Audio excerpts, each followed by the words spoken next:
ముందే అది కోతి. కొమ్మలు కనబడితే ఎక్కకుండా ఊరుకుంటుందా? ఎక్కింది, తెచ్చింది, కొరికి కొరికి తిన్నది.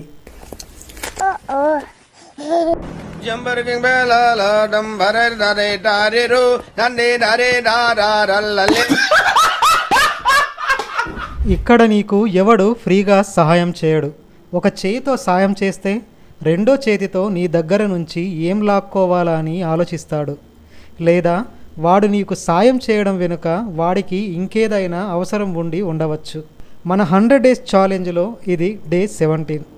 నిజాంపేట్లో షూట్ పూర్తి చేసుకుని తిరిగి దుబ్బాక ప్రయాణమయ్యాం.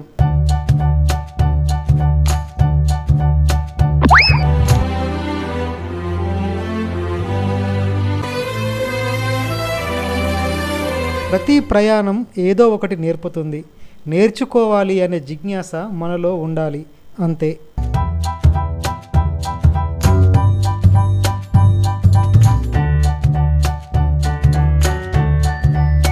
చూస్తున్నా, అన్ని అబ్జర్వ్ చేస్తున్నా. 60 ఏళ్ల పైబడిన ఈ రైతు వ్యవసాయంలో తన అనుభవాల్ని మాతో పంచుకున్నాడు. సాధారణంగా మమ్మల్ని ఆహ్వానించిన విధానం, అతని మాట తీరు నన్ను ఇట్టే కట్టిపడేసింది. ఈ సీజన్లో రైతులు రోడ్ల మీద ధాన్యం ఆరబెట్టడం సహజమే. మనమే అర్థం చేసుకొని జాగ్రత్తగా డ్రైవ్ చేస్తూ వెళ్ళాలి. ఇక మన స్టూడియోకి వచ్చి ఎడిటింగ్, అప్లోడింగ్ అయ్యేసరికి రాత్రి 7 దాటింది. This is mister పర్షా signing off.